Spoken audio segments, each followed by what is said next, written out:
नमस्कार, आप देख रहे हैं जस्ट इंडिया और मैं हूं आपके साथ काजल ठाकुर। खबरों की शुरुआत करेंगे उससे पहले हेडलाइंस के प्रायोजक हैं Micron light counts on us, group of industries, Asian colour coated spark limited, Oscar super speciality hospital and trauma centre, rush cars private limited, showroom for test drive.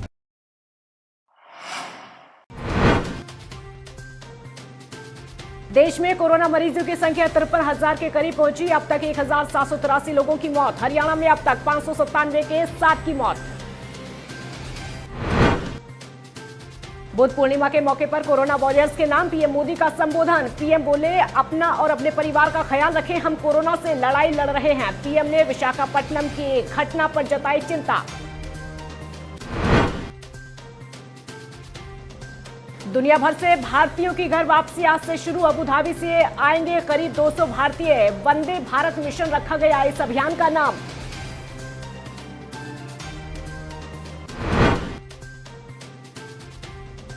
और भाजपा नेताओं ने कई मुद्दों पर की मंत्रणा। वीडियो कॉन्फ्रेंसिंग से बाजारों की स्थिति पर की चर्चा। प्रदेश सरकार ने लिए कई महत्वपूर्ण फैसले। तो देश के कुछ राज्यों में कोरोना के मामलों में अचानक लगातार बढ़ोतरी होती जा रही है और आपको ये बता दें कि कोविड-19 के डबल होने में अब सिर्फ 11 दिन लग रहे हैं। 4 दिन पहले ही डबलिंग का जो समय था 15 दिन था, लेकिन देश में कोरोना के मामलों में अचानक बढ़ोतरी का कारण महाराष्ट्र, पश्चिम बंगाल, दिल्ली, गुजरात और तमिलनाडु की चिंताजनक स्थिति है। इन राज्यों या शहरों में कोरोना के मामले काफी तेजी से तो बढ़ ही रहे हैं, साथ में मौत के मामलों में भी बढ़ोतरी हुई है। इन जगहों पर कॉन्टैक्ट ट्रेसिंग और टेस्टिंग के लिए कोई खास रणनीति नहीं है। यही कारण है कि केस ज़्यादा होना माना जा रहा है। तो महाराष्ट्र, गुजरात और दिल्ली जैसे राज्य इस जानलेवा वायरस से सबसे ज़्यादा प्रभावित हैं। कोविड-19 ने 1,694 लोगों की जान ले ली है। सरकारी आंकड़ों के मुताबिक अभी तक आपको ये बता दें कि 49,391 लोग कोविड-19 के चपेट में आ चुके हैं। इनमें से 14,183 मरीज ठीक होकर घर जा चुके हैं।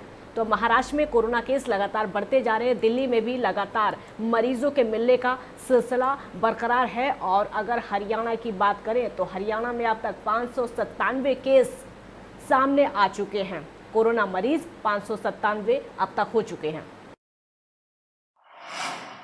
बुद्ध पूर्णिमा पर कोरोना वॉरियर्स के नाम पीएम मोदी ने संबोधित किया है। तो पीएम मोदी ने कहा है कि इस मुश्किल परिस्थिति में आप अपना और अपने परिवार का ख्याल रखें, अपनी रक्षा करें और यथासंभव दूसरों की मदद करें।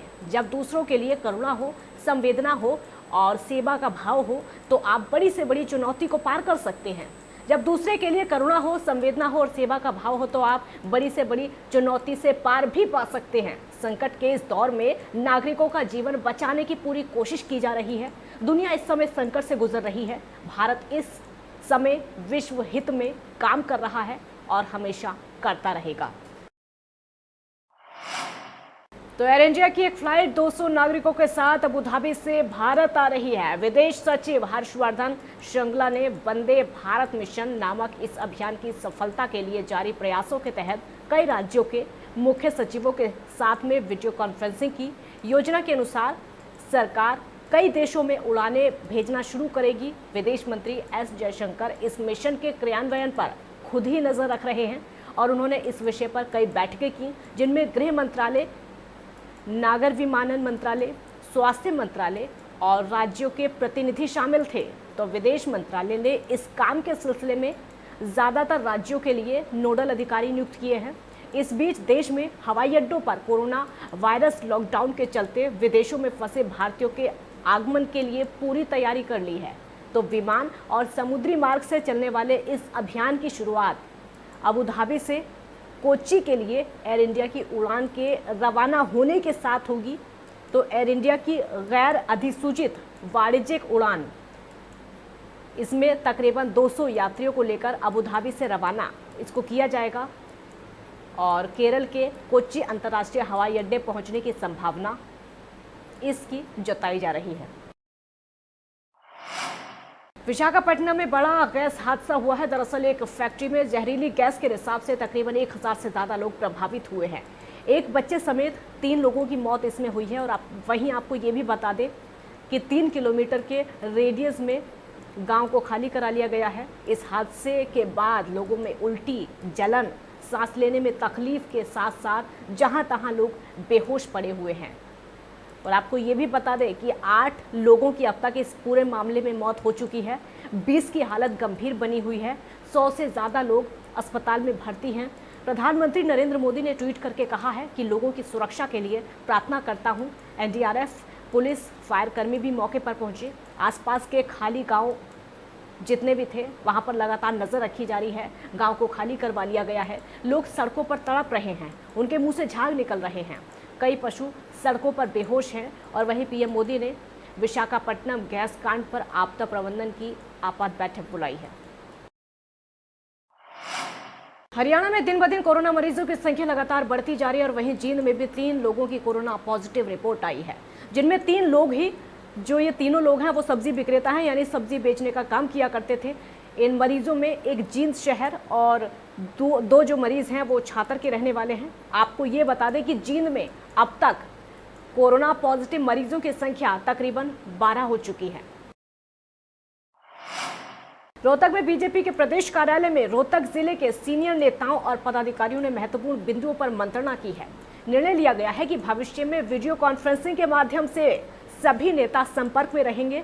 पार्टी जरूरतमंद लोगों की मदद के लिए और ज्यादा काम करेगी। जिला अध्यक्ष अजय बंसल, पूर्व सहकारिता मंत्री मनीष ग्रोवर, वरिष्ठ नेता सतीश नांदल, शमशेर खरकड़ा और अनुसूचित जाति मोर्चा के प्रदेश अध्यक्ष राम अवतार वाल्मीकि ने विधानसभा की रिपोर्ट ली। जिला परिषद चेयरमैन सतीश भालोट ने भी गांव की मौजूदा स्थिति को लेकर बात रखी। महामंत्री सतीश आहूजा और धर्मवीर शर्मा के मुताबिक इसमें कोरोना महामारी को लेकर रोहतक जिले की मौजूदा स्थिति पर मंथन हुआ। इसमें अनाज मंडी में पहुंच रहे किसानों के गेहूं खरीद, सभी बाजारों की स्थिति, कोरोना से प्रभावित लोगों की मदद, अस्पतालों में प्रदान की जा रही चिकित्सा सुविधाएं, पार्टी द्वारा अभी तक जरूरतमंद लोगों की गई मदद से लेकर तमाम बिंदुओं पर मंथन हुआ।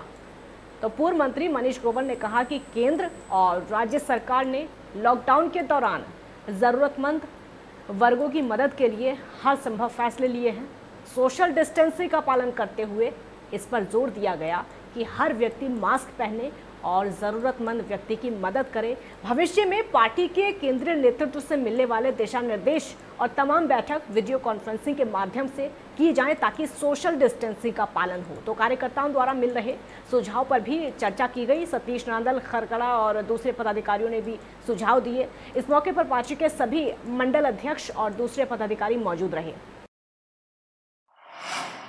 रोहतक के पालिका बाजार में दुकानें खोलने को लेकर दुकानदारों के बीच में कहासुनी हो गई। दुकानदारों का कहना है कि कोरोना से बचने के लिए सरकार लॉकडाउन लगा रही है और लगातार इस लॉकडाउन को बढ़ाया जा रहा है और इसीलिए सभी दुकानदारों ने अपनी दुकानों को बंद कर रखा है, क्योंकि दुकानें खुलेंगी तो लोग बाजारों में सामान खरीदने के लिए आएंगे, जिससे भीड़ बढ़ेगी और कोरोना फैलने का खतरा और ज़्यादा बढ़ सकता है। तो दुकानदारों का तो यहाँ तक कहना है कि एक मोबाइल की दुकान लॉकडाउन में भी खुली रही और पुलिस भी लगातार आती रही, लेकिन कोई कार्रवाई नहीं हुई और ना ही बाजारों में लॉकडाउन का पालन होता हुआ दिखाई दे रहा है। सरासर लॉकडाउन के नियमों की धज्जियां उड़ाई जा रही हैं। हम चाहते हैं कि ये पालिका बाजार बंद होनी चाहिए।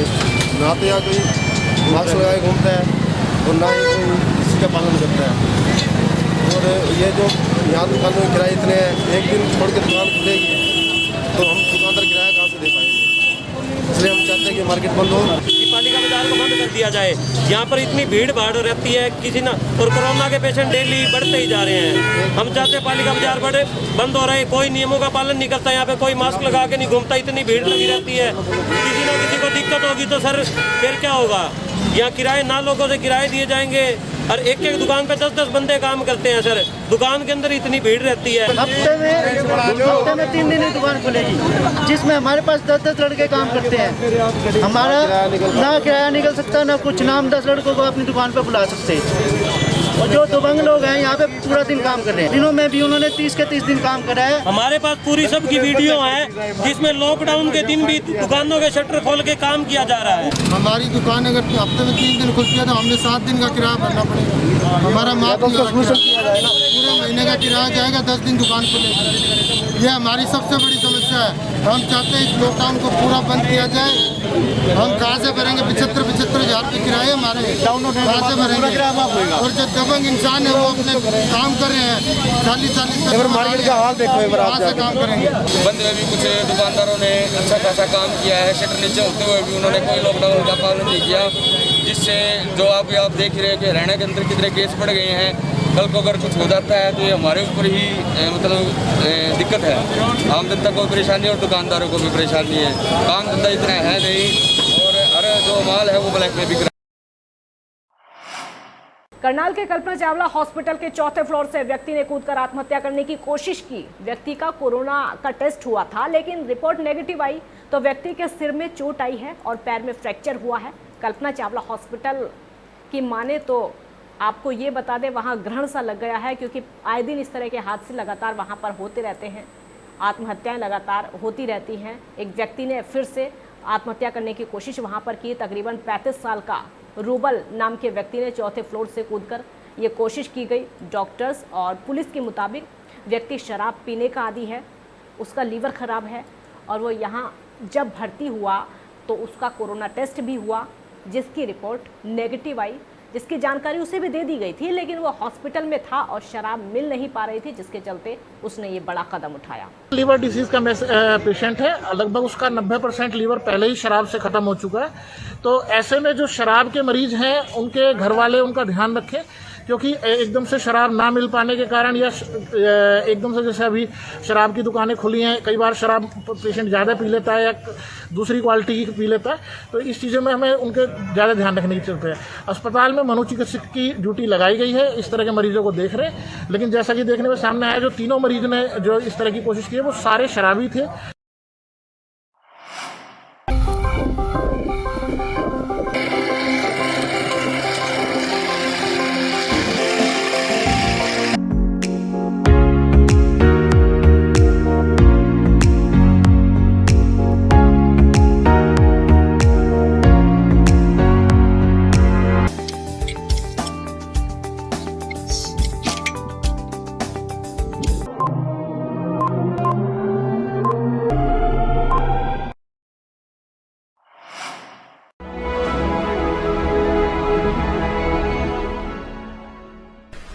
चाचा, आपने नया घर बनवाया है तो घर की छत पर कौन सी शीट लगवाई है? बेटा, मैंने अपने घर की छत पर एशियन शीट लगवाई है, क्योंकि वो कभी न मिटने वाले ओरिजिनल निशान की चादरें हैं। साथ में ISI का चिन्ह, 5 साल की वारंटी के साथ साथ पैसों का सही मूल्य देने वाली वही इकलौती शीट्स हैं। क्योंकि नाम नहीं, पहचान जरूरी है।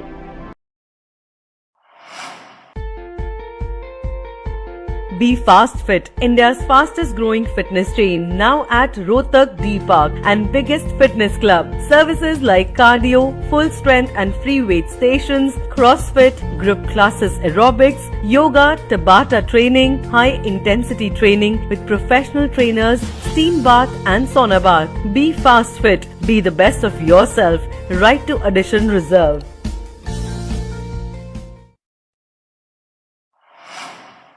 Welcome to John Wesley Convent, a prestigious, renowned and remarkable school of Rohtak. Excellent learning environment, standardized infrastructure and experienced faculty, well-formed robotics lab, well-equipped science labs, world-class computer lab, well-stocked library, digital smart classrooms, excellent sports facilities, best transport service. John Wesley Convent, a school where your search comes.